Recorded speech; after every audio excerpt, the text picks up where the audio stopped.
Bayangkan sebuah kerajaan dari Nusantara yang kekuasaannya membentang dari Sumatera, Kalimantan, Sulawesi, hingga ke Semenanjung Malaya, bahkan sampai ke sebagian Filipina.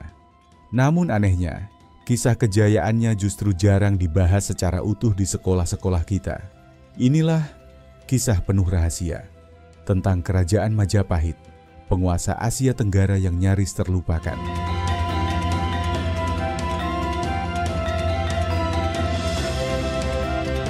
Majapahit berdiri tahun 1293, didirikan oleh seorang bangsawan bernama Raden Wijaya.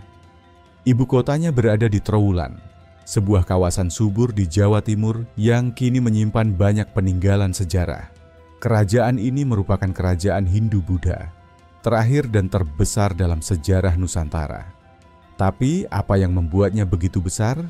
Salah satunya adalah visi politik dan strategi kekuasaan yang jauh melampaui zamannya.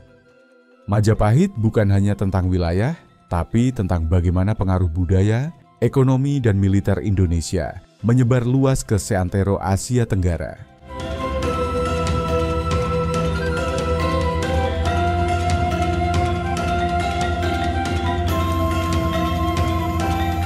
Kunci dari ekspansi besar Majapahit ada pada satu nama, Gajah Mada, seorang patih legendaris yang mengucap sumpah palapa, tak akan menikmati kenikmatan dunia sebelum berhasil menyatukan Nusantara.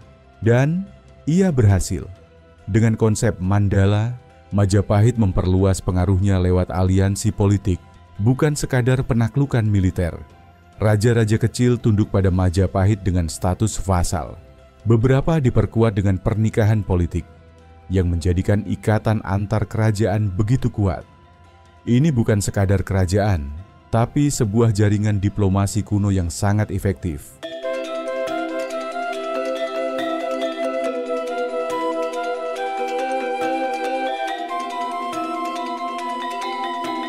Majapahit adalah pusat perdagangan maritim. Pelabuhan-pelabuhan seperti Tuban dan Canggu menjadi jalur penting dunia internasional. Pedagang dari Arab, Tiongkok, India, hingga Burma datang membawa rempah, emas, dan tekstil.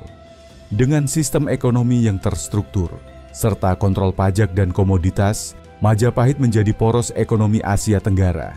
Ini semua dikuatkan oleh bukti arkeologis, mulai dari tembikar asing, hingga relief perdagangan di candi-candi Majapahit.